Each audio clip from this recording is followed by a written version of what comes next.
Welcome back, ladies and gentlemen. We are still covering the voting process in Egypt as Egyptians continue voting the runoff of the House of Representatives elections in the first phase of the 2025. And to shed more light on this, we have with us over the phone from Giza Governorate, Nile TV's correspondent Sahar Talawy. Sahar? Good afternoon, Sahar. Hello, Sahar, can you hear me? Nile TV's correspondent Sahar Talawy from Giza Governorate.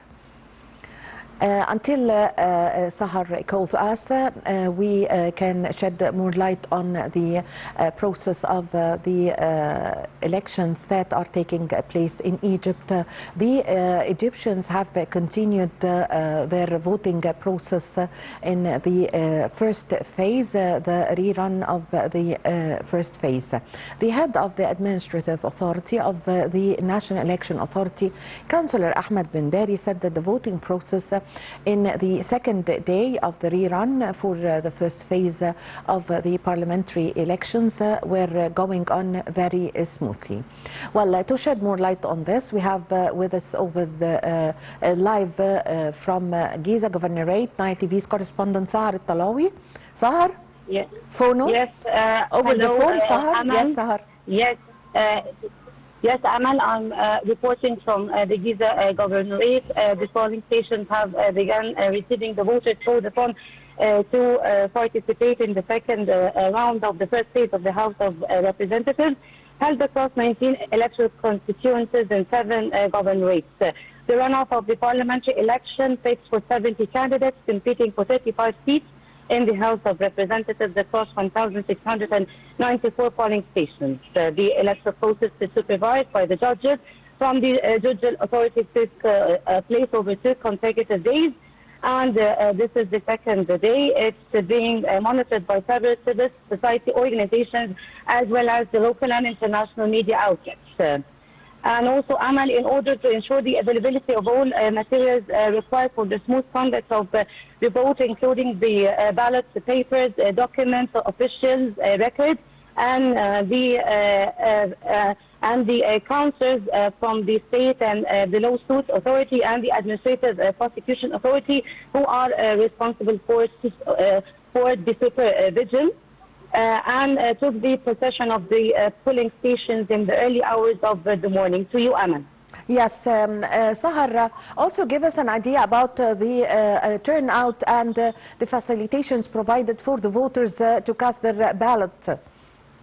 Yes, the police forces were deployed to secure the polling stations and their surroundings, ensuring that the voters could exercise their right to vote under the optimal security conditions. Also, the National Election Authority has implemented a number of measures to facilitate the voters' participation, particularly for the elderly and the persons with the disabilities. These measures were including the majority of the subcommittees on the grounds of the polling centers and the polling stations, and equipping them with information boards and featuring QR codes, enabling the voters via their mobile phones to access the detailed information on voting rules and the procedures, as well as the explanatory guides on how to cast a ballot. Yes, Sahar, also the National Election Authority have announced that it was providing all the help, all the needed facilitations for people with determination. So give us an idea about this. Yes, the National Election Authority has provided an guiding in sign the language to facilitate to understand the electoral process for persons with hearing impairments. In addition to the braille ballot paper has been also made available for the visually impaired voters, containing clear electoral instructions that enable them to exercise their right to vote independently.